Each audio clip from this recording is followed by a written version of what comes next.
Hello and welcome to Springboard, your virtual university. This is your most inspirational show and the point of convergence for the greatest minds. My name is Albert Okran, welcoming you on behalf of Team Springboard, led by Comfort.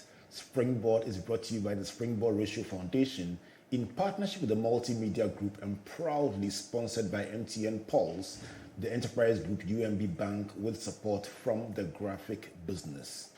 So, for the past few weeks, we've been in the engine room with frontliners from various fields, trying to find out the what, the why, the where, the whom, the how, the tough calls, the tears that have undergirded their careers and journeys over the years. What you won't find in any magazine or story.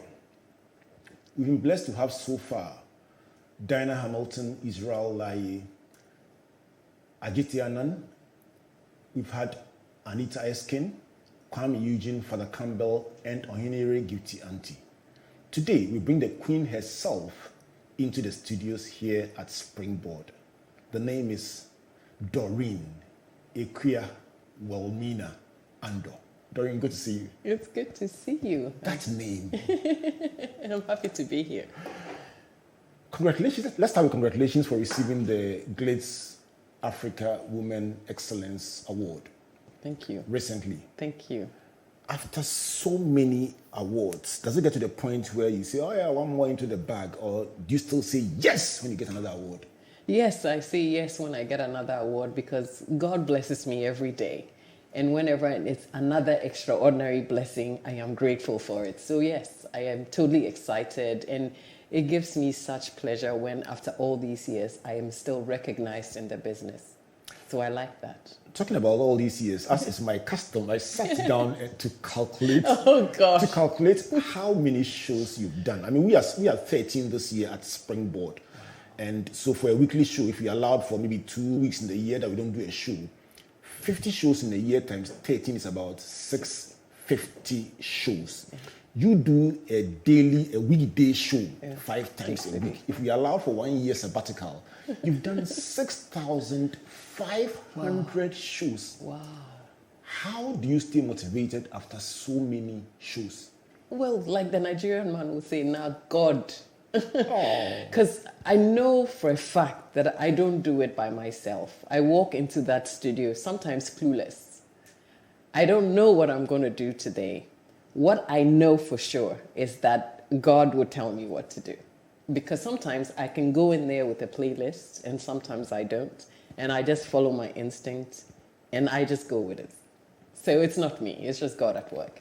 Tell me about preparation. Are you able to tell how a show will turn out before you start it? No, I'm not a genius. That I'm telling you the truth. I can't do that. What I know is that I read wide, one, and so I probably understand the basics of whatever I'm talking about, so that I also would go online to research and find out about what's happening in the world in general, what's happening in showbiz world, i.e. entertainment.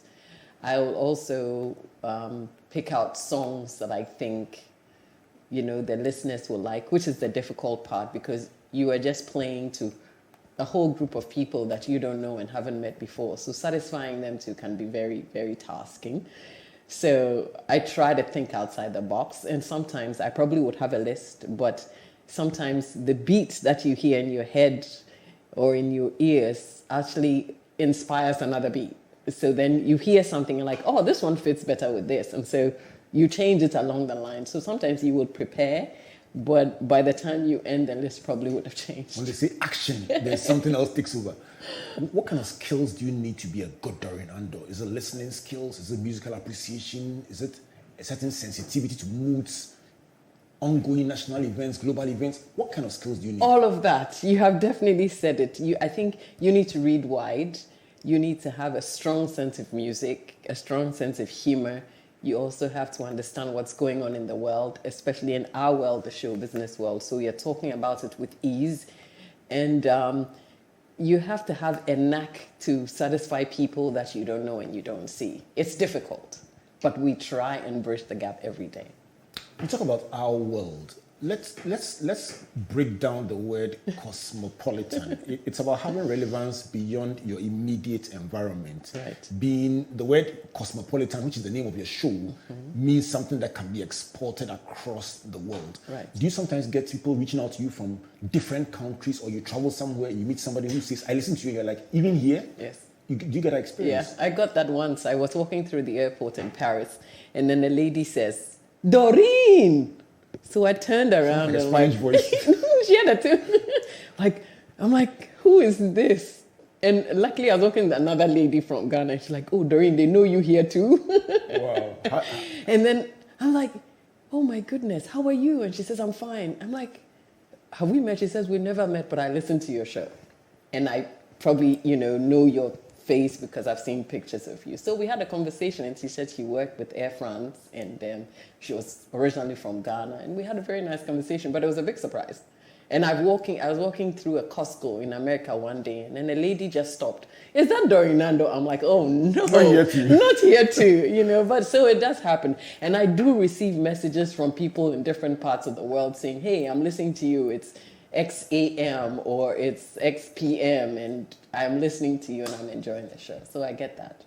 In '97, you spent time in Columbia School of Broadcasting, Right. perfecting your craft. How do you feel when, for something you've literally done for 26 years, literally a significant chunk of your life, do you get withdrawal symptoms when you are away from radio? Do you miss radio when you're away from it? No, I don't. You're sad. The listeners, on behalf of your listeners, we are sad. Why don't you miss it? I don't miss it because I think it's break time. It gives me the time to listen to what others are doing. So I enjoy that time because then I close my mind to what I know and what I hear. So then I also open up my mind to, what new things can I learn from here? So when I take a break from it, I enjoy it. Who do you listen to? Oh, I listen to almost everybody. I listen when I am in Ghana. I will tune into a radio station so I just keep changing channels. I'm like, "Oh, this is interesting. Let me listen to what they're doing." I listen to everybody. And when I'm outside the country as well, I just ask the locals. I say, "Hey, what radio station is big here?" Who's trending? Exactly. So then I tune in and listen to them as well. So yeah, I play around it pretty okay. What kind of music do you like? I like every kind of music. Reggae? I love reggae. Jazz? I love jazz. Country? Country is the difficult one. Sometimes I can't relate to it. Wow. But I've had the chance to play the country show on radio before. How I went through those weeks and months, I don't know, but I managed to. High life? I love high life. Hip life? I love hip life. How do you manage to blend all these genres? I know, it's all ringing in my ears. The only two things I can't really deal with is rap music, like hardcore rap, and I can't deal with country. Hymns? But hymns, I love hymns. I love hymns. Oh, boy. This is the engine room at Springboard, your virtual university, and my guest for today is the Doreen Andoh. I have so many questions for her, and I will really get inside the piston rings in the engine room, but you are just warming up, trying to find out the person, the thinking, what gets her charged, and what gets her very, very contemplative, if I may use that word. Doreen, from the archives of Springboard Virtual University, the last time you were here was exactly 11 years ago today, Wow. the 22nd of August. Wow. We can't believe how we managed to do it. I know. It was 22nd August 2010. I remember it was a Sunday. Yes. And it's exactly 11 years today. Wow. To the day. Wow. And I asked you a question. We're going to ask you the same question again and see how close your answer will be. And please, this one is not an exam. I asked you, what are the 3 greatest lessons you've learned in your journey as a broadcaster? The 3 greatest lessons. Let's find out if your answer is still the same. Okay. I've learned to be very patient. Patience, number 1. I have learned to read and try to understand other subjects apart from what I'm used to every day. Reading and understanding, number 2. And number 3. I have learned more people skills. People skills. or social skills, if you could call it that. Great. The last time I interviewed you, you were done about 15 years on the job. Right. Yeah. All right. Let me play you back on my phone what you said 11 years ago, Doreen. Oh my gosh. There's no contradiction. Don't worry. Don't worry. What are the 3 greatest lessons you've learned in your career? Oh, greatest lessons. Oh, the God. First one is humility. I know I did learn that from my parents, but this job has made me extra humble, because you realize that a lot of people look up to you and expect you to be a certain way. But I realized that staying humble keeps you in the game. Yeah. So I probably would put it at number 1, humility. Yeah. The second one, this job has made me a more creative person. It helps me create things that I never thought that I'll be able to do. I never set out to be a radio presenter from day one, but over the years I've learned so many things that have made me acknowledge certain things about the person that I am without knowing. So I say creativity. And the third one will probably be respect. I didn't realize I was that smart. Man, Oh my didn't goodness. you love your own voice? Oh yeah. That was sweet. I'm holding my 2 fingers together and I'm thinking, did I really say that? Did you say that? But it is the truth. So for the benefit of those who didn't, yeah. those who want to get a recap. So 11 years ago, your 3 greatest lessons: humility, creativity, respect. Yeah. 11 years on, having done now 26 years, and not just the 15 you had done earlier, you're talking about patience, reading and understanding, and then people and social skills. Yeah. Is there congruence? Is there a match between the two? Yeah. Tell us about it. I mean, being patient, it just means humbling yourself to know more and understand more. Creativity comes in when you read wide and understand what's going on, and then you can do interesting things, and you can actually sit back and create an exciting radio show every day. Right. So that works together. Is it a case that the first years require different skills, and then as you grow older, you begin to understand people more, begin to get more reflective? Because I see a certain somber selection, patience, understanding people's skills. Are these things that you've built with time? Yes, I think they work like that together. Appreciating the people around you. Yes. I think so. I 100% agree. You mentioned not setting out to be a radio presenter. There's a story about the pharmaceutical Doreen. Walk us through that one. I want to hear that one. Okay. Sometimes I feel like I've said that story 21,000 times. Really? But I don't mind repeating it. So growing up, I was a tomboy. Climb trees.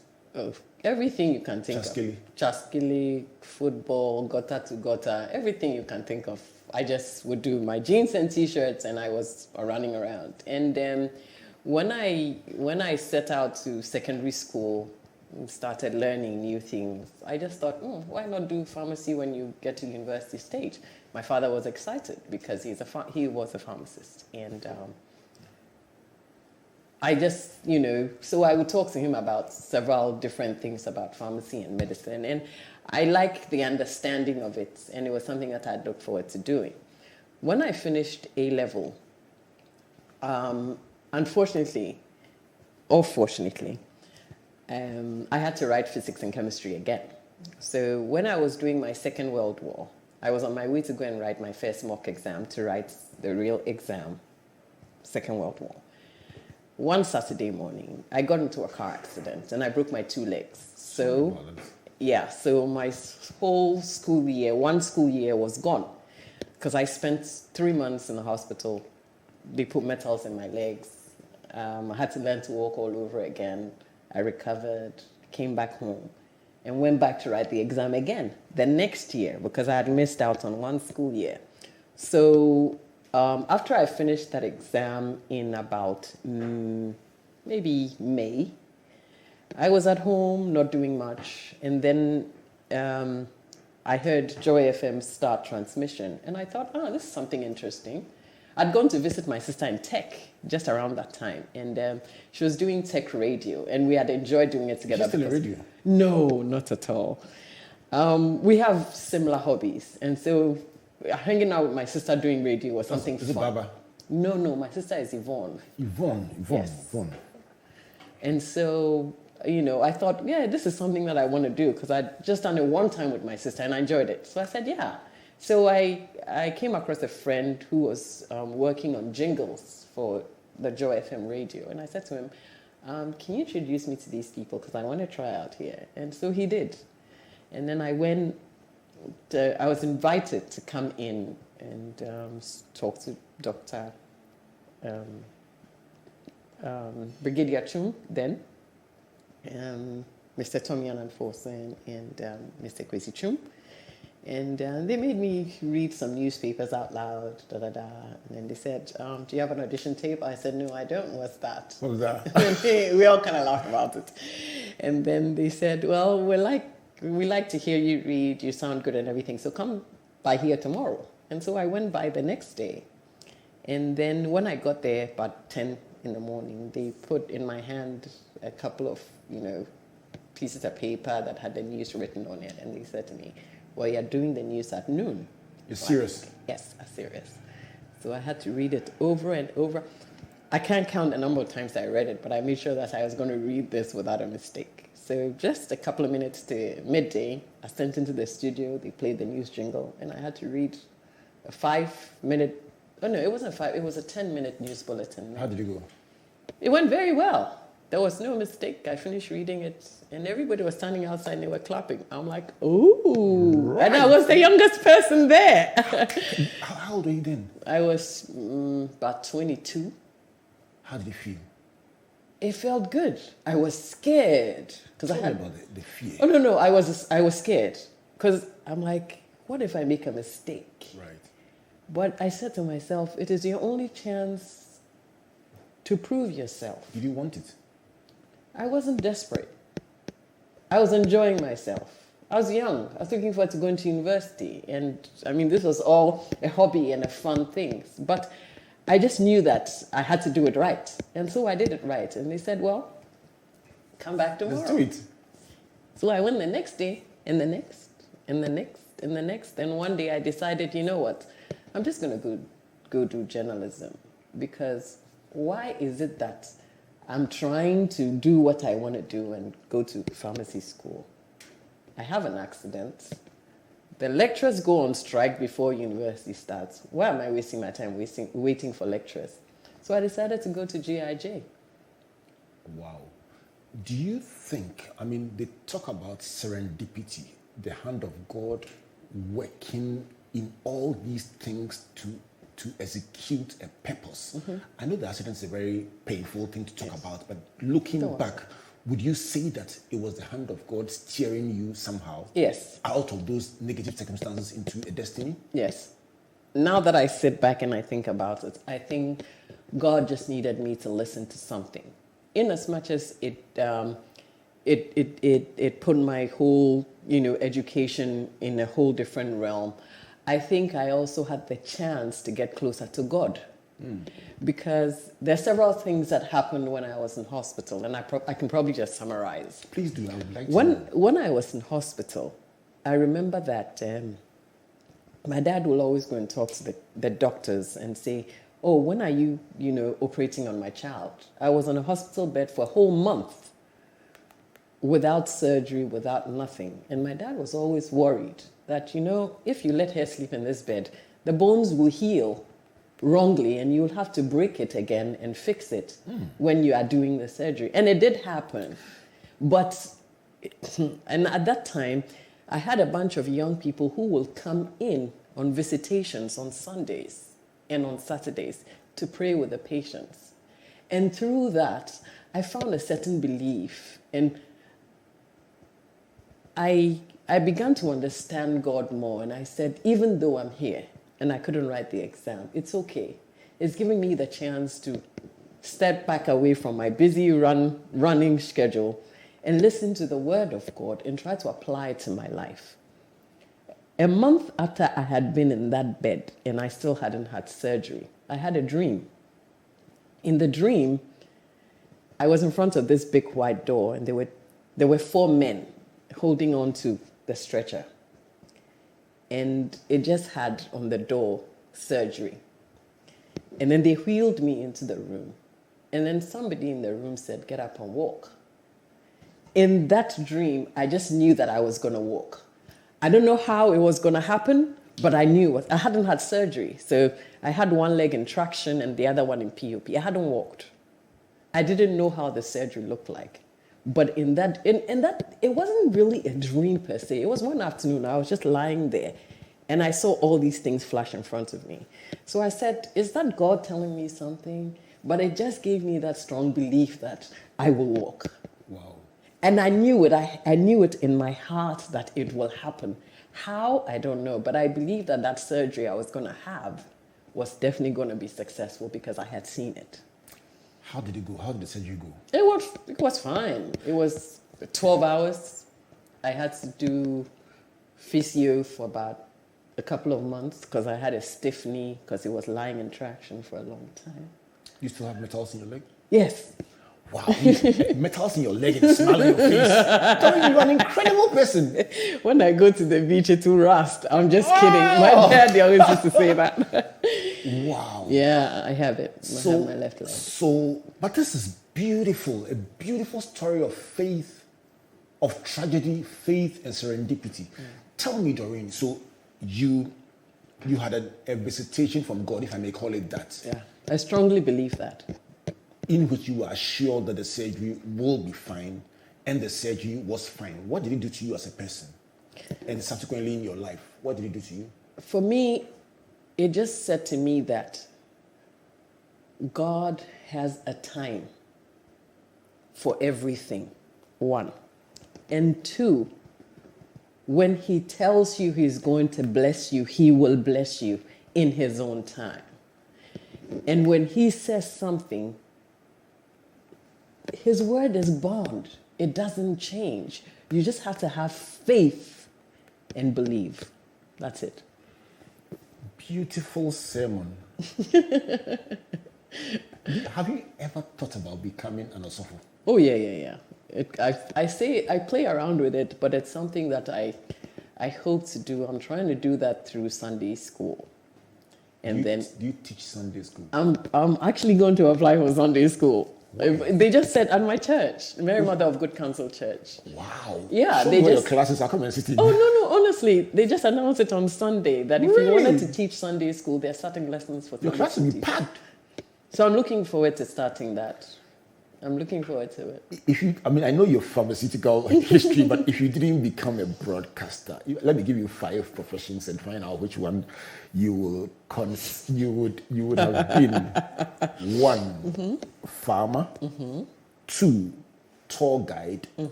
3, singer. 4, engineer. And then 5, fashion. I left out the pastor one so I don't tempt you.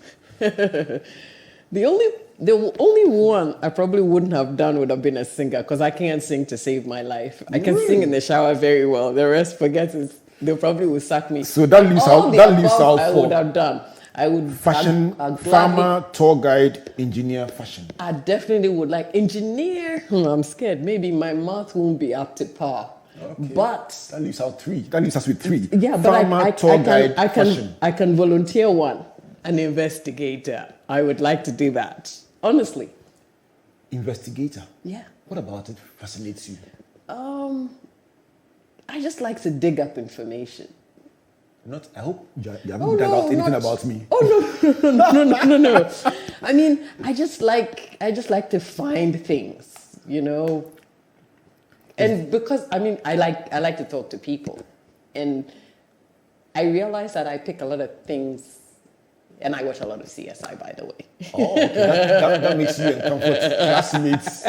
Is curiosity a critical success factor in your work? Yeah. Explain. Well, you gotta have it in you to want to know what's gonna happen next, And it's not only about the stories that we follow and chase every day, but in our everyday lives, we get excited about things. We're curious to find out what happens when this happens and all of that. So yes, curiosity plays a good part.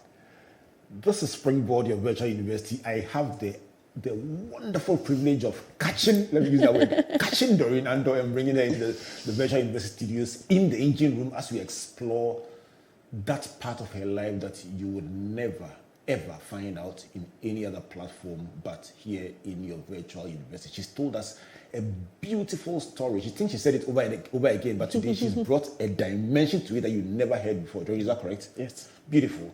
And when I come back from this break, I'm going to talk to her about family, motherhood, the grind, how to make things happen when nothing seems to be happening. Please don't go away. Let's go for the break and hear from our partners on this beautiful broadcast. Don't be left out. Download the Pulse app from the App Store or Play Store to mash up all day, every day. You can also enjoy more mashup. Just buy the new Mega Bundle and get 3 gigabytes data, extra 400 megabytes for your social apps, and free MTN to MTN calls every Monday. So go ahead, feel the pulse on MTN Pulse. Just be. We're good together. Everywhere you go.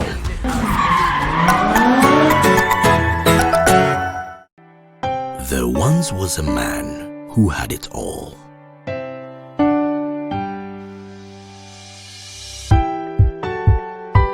He had skill, he had charisma.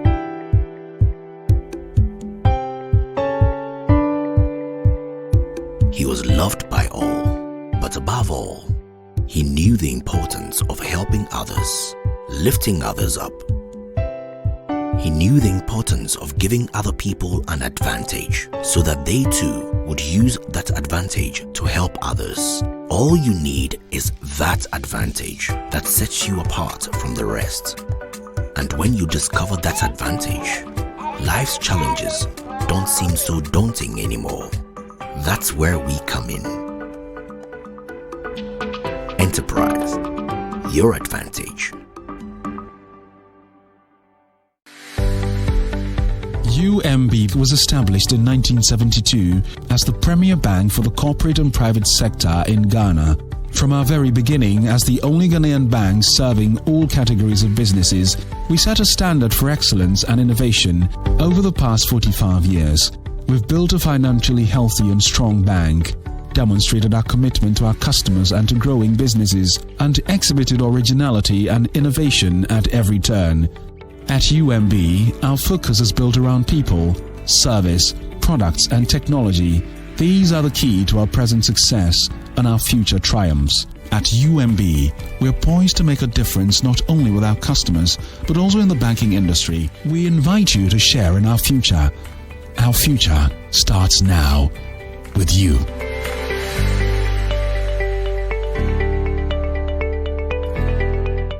Welcome back to Springboard, your virtual university, brought to you by the Springboard Roadshow Foundation in partnership with the Multimedia Group and proudly sponsored by MTN Pulse, the enterprise group UMB Bank, with support from the graphic business. My day is totally made with Doreen Andoh. I mean, there's nobody like Doreen.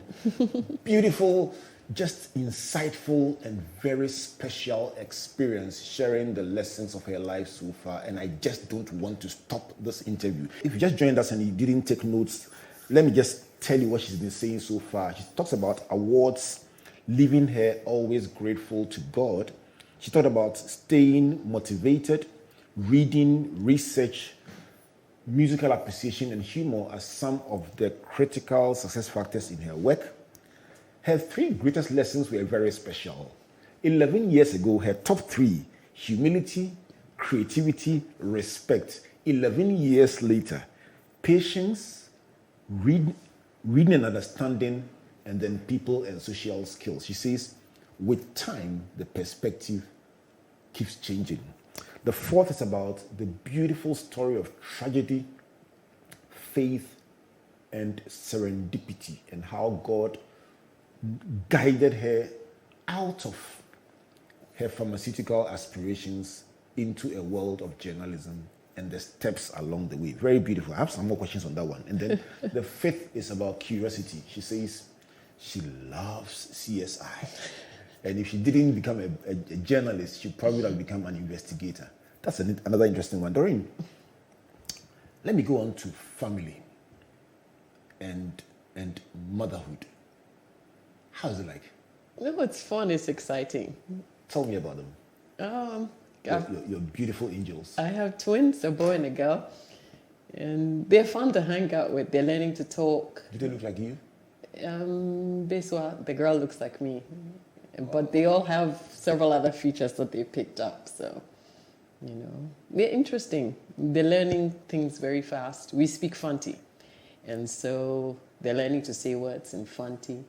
And they pick up words in English when they watch their daily learning cartoons. And so they try to mix it. So my son wants to say bra and come at the same time. And he says, Mommy, bum. Oh, interesting. But yes, they're a fun bunch. The linguists will say that the children can learn multiple languages concurrently, so you shouldn't worry about the bum. Oh, no, I'm not. I'm not worried at all. They'll be fine. They say they'll be fine. Because sometimes instead of saying, why a show, they will say, Andoh. Because in Ghana we would have said, Edo. Right. Yeah, so they're learning it. Right. I'm glad. Has it changed you? In a way, yes. How old are they? They'll be 2 next month. Wow. Tell me about motherhood and how it impacts your career. Does it change your schedules? Does it put pressure on you? Are you sometimes on air and they're sending you a text message that the temperature is rising? Tell me about it. Luckily, I've had my mom and the lady that helps us. And so they usually don't give me panic attacks. But I've had to reorganize my schedules. And of course, COVID has also changed a lot of things. And so a lot of maybe the side jobs that I would do are not as many as I probably did a couple of years ago. So I've managed to, just change my schedules a little bit to suit everything and everybody and make sure that, nothing is affected when I am not there or when I'm not readily available. Do you think that the critical factors for a professional woman and a mother at that include finding the right help for the children? Yes. Tell me about it.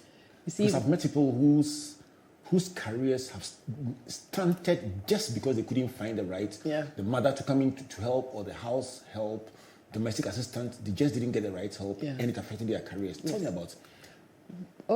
The thing is, I think that you're always relaxed and less confused and worried about what is happening at home.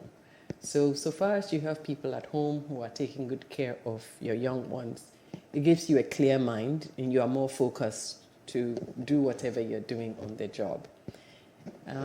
For them to understand that you need concentration to do what you need to do, they also understand that when there is a challenge, they don't immediately call you and say, we're panicking, we can't do this, you need to come. No. So it plays well together. If you get, if you have people who support you and your support systems are good, then you don't panic and you have a clear mind and you just go ahead and do your job without getting too many interruptions. When people are going to get married and they are praying, should this, I'm talking about women, should they spend time praying that God sends the right help when they become mothers? Oh, I'm very, yes. very keen on this topic. No. It's very important because as we sit here, I have another colleague who has twins and she can't get her mother to help her because, her mother is not too well. We're trying to get help for her. And so I'm not saying that she's not praying about it, but I think that every woman should add that to her prayer points because they're extremely important things that we should all have. We can't do it all, but so far as we have support systems that work and are very reliable, we can go on and do what we need to do for our marriages, also for our work, and all other social responsibilities that we have. Talking about prayer points, you've talked about faith. You've talked about a divine visitation. You've talked about prayer points. Mm-hmm. You come across as somebody who has very deep faith in God. Yeah. Tell me about something that has happened to you that reminds you of God's hand upon your life? I have so many stories. I can but imagine. I can actually summarize and give you a couple. So when I was traveling to go abroad to have my kids, I had low blood pressure, and so I was worried that I was probably going to faint or pass out on the airline. And I prayed about it, and I said, God, I'm traveling alone, because my dad would have come with me, but he couldn't go at that time. And so I was like, look, I'm going to travel alone. But I prayed, and I said, God, I need you to send me someone to travel with. Somebody who I know, because sometimes we're just lucky to meet people on the airline that we know. And, I just needed somebody to be there so that in case I had any challenge, I could hold on to somebody's hand. My aunts and I, my mom, we prayed about it. You will not believe it, but that day, when I got to the airport, the first person I met was John Dumelo. He held my hand, he walked me to immigration, and he put me to one of the immigration persons to help me out. But he wasn't traveling.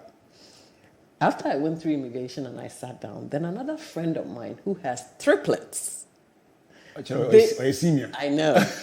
They showed up. And I knew the kids from when they were small, but they were older now and they were going to college. So Auntie Doreen, somebody was holding my bag, somebody was holding my carry-on, and their dad was just watching from the back. And so God didn't send me one. He sent me 4 people to help me on that flight. Guess what? Where I sat, this family that I knew were just 2 seats behind me. So they watched me the whole time. They went with me the whole way till where I was going to. You almost described a relay race. I know. Yeah. That wasn't the end. Initially, I was supposed to have my kids on the 26th of September, which was what the doctor had scheduled, because it was CS. Then, a couple of days to time, my doctor said to me, "Oh, Doreen, your blood pressure is going up. Would have to go on the 23rd. I'm like, if that is what you say, that's okay. But when I checked, the 23rd of September was exactly, rewind, same day I had the accident a bunch of years ago. You're joking. No joke. Did the doctor know? He didn't know anything. He doesn't know me from a can of paint. Check this out. Anyways, so my doctor friend who I knew from 37 Military Hospital, who had worked on my legs when I had the accident some 20-something years ago, was working now in the hospital where I had the kids. In the US? Yes. No, you're lying. He's definitely now, lying. No, let me finish. He's now a neonatologist pediatrician. And he is now the pediatrician for my kids. Now, when we talk about Are you joking? I know. I can understand Yeah. when there are tears in your eyes. It's Doreen, you see. Now, when things like this don't make you sober, I don't know what else. I share how you feel. I mean, you are in there, so you definitely are way ahead. But I literally can feel this moment with you as you describe this. All I can say is thank you to God. Yeah. That's all I can say. Yeah. Thank you to God. Yeah.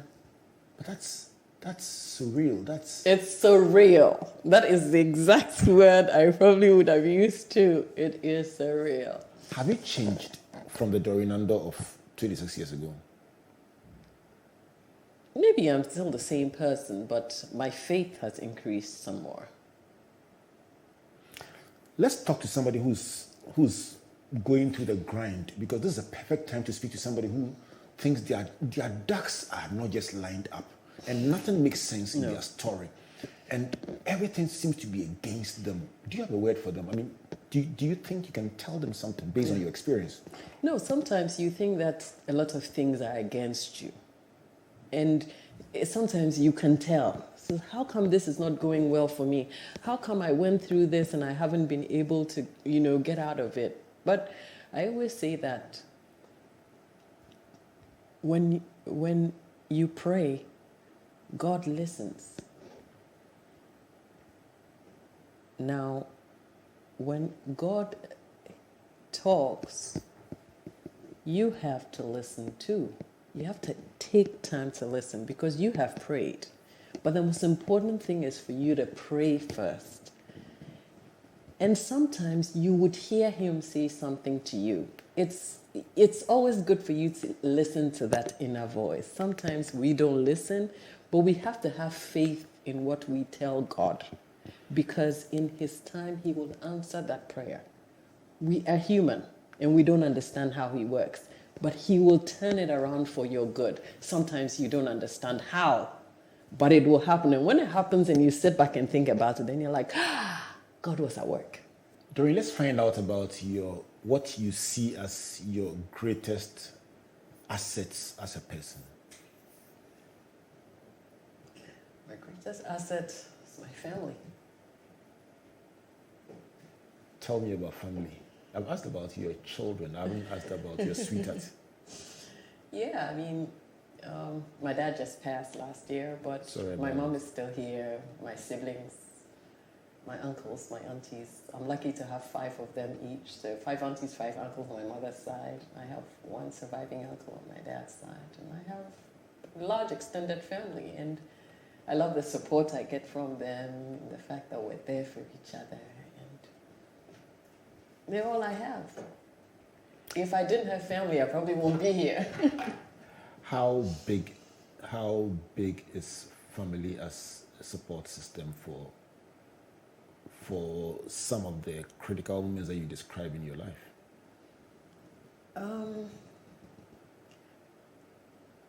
Thing is, sometimes I realize that if my family understands me and can understand and supports me in whatever I'm doing, I can do a lot of things. That's pretty much it. My family members have been there for me. Not only my immediate family, my parents or my siblings, but my other uncles, my cousins, my nieces and nephews. We all look out for each other, and we all build on each other's strengths to do what we do by the day. And being there for each other has helped all of us. And I'm sure that my other cousins and my nephews and nieces and my aunties and uncles will probably big Fanti family? Oh yeah, I have a big Ga family and a big Fanti family. Fanti family from where? Elmina. And then the Ga family from? Lantejawi. Lantejawi. Okay. Elmina and Lantejawi. Strong Talking force. about Lantejawi, I interviewed Father Campbell. Oh yes, Father Campbell is my father, my buddy. Yeah, he talked about his days at St. Rose's, serving for so many years. Did he impact your life? Oh yes, a whole lot.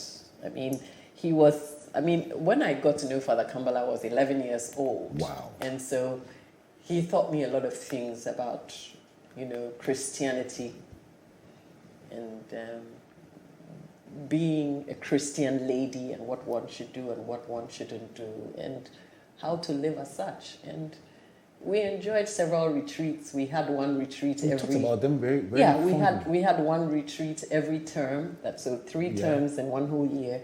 We'll have 3 retreats every year for 5 years. And then, of course, for 7 years, we also came to 6 forms. So it was an awesome time. We all looked forward to it. He had many amazing stories to tell, just to drive the message home. And he did a fantastic job at that. Those who went to St. Rose's talk very, very, very, with a deep sense of respect for him. Oh, yes. How big is mentoring? Who are the mentors who have helped shape your life when you look back, apart from Father Campbell? I have a very good friend called Phyllis Marie Christian. She's Phyllis Marie Christian. She's a legal consultant. Okay. And I bumped into her, a sheer coincidence. She knew somebody that knew me. It's like, I want to meet that young girl. And from the very first time we sat and we started talking, we got along. She's like my big sister. my friend, my mentor. You know, whenever there's anything, she would look out for me, and she would just show me she just showed me the right way to walk and where to go and where not to go. And every once in a while, I probably would go visit her, just, to tap from her some intelligence. Do you find that there are also people who started out in your industry who look up to you and who draw the same strength from you? I think so. I've come across a couple of my colleagues who will come and talk to me. It's like, oh, Doreen, I think you are senior in this. What should I do? Should I do this? Should I do that? And I'm always glad to help. Is broadcasting difficult? No. I don't You think so? I don't Because you are think so. good. Oh, I won't say that. I think everything, it's relative. It also depends on who is looking at it and from which angle you're looking at it from. But I always say that it's like any other job. If you put your mind, your heart, and your soul in it, you can accomplish it. And if you're consistent, you can do it. When you talk about consistency, I mean, I've met people who say, Charlie, I've gone for this audition, I've tried this, and I'm not just entering the door. You've entered the door, stayed in, and stayed at the top for 26 years. Surely, there must be something that the others who are not getting in must figure out. I think they probably should be talking to the right people. No, but I think you should be a little bit more determined than just, walking on the periphery. I think you should put your best foot forward all the time, no matter which audition it is. And I'm sure that if you have what it takes, you would get the job. Outside your work, what do you do for hobbies? I like to swim. All right. I read. I like to watch movies. If I get the chance, I travel. I love to dance. Wow. I didn't say I like. I love to. Love to dance. Okay, that's a nice list. So do you sometimes dance behind the mic on your show? Oh, good stuff. Standard practice. It's like saying, is the moon made of green cheese? It's definitely something that I do all the time, no matter what song is playing. I mean, I can recall just going on and dancing and lifting my hands up high. The lady, one of my producers was sitting outside and she was wondering if I was calling me. I was like, I'm just enjoying. He's turned my morning into dancing again. He's lifted my sorrow. I can't stay silent. I must sing for his joy has come. You have a good voice. So how come you say you can't sing? It's a shower voice. Oh, no, Doreen.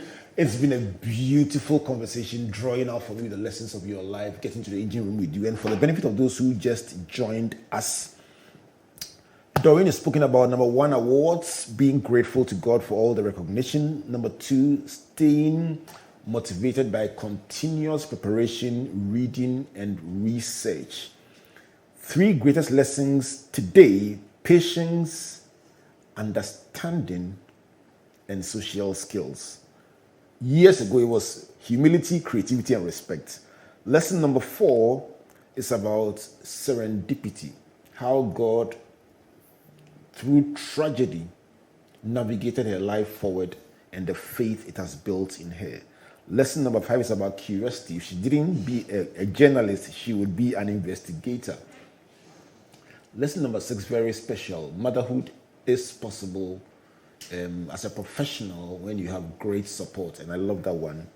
Lesson number 7 is a divine hand. He talked about a relay race, literally, of people that God placed at vantage points on a critical time in your life, and even engineering for your children to be born on a particular day to remind you that, listen, if you forgot years ago, this was the day when there was tragedy, you could have lost your life.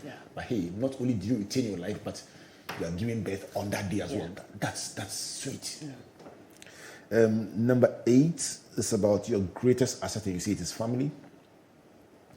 Number 9 is about mentoring. You talked about Father Campbell, and then also about your friend Phyllis Marie Christian. And then number 10 is about your hobbies. You love to dance. You love to do it. Oh, I like to read. To read. I swim. To swim. I like to watch movies. And to enjoy life. Oh, well, hey, what else can you do? Describe yourself in one word.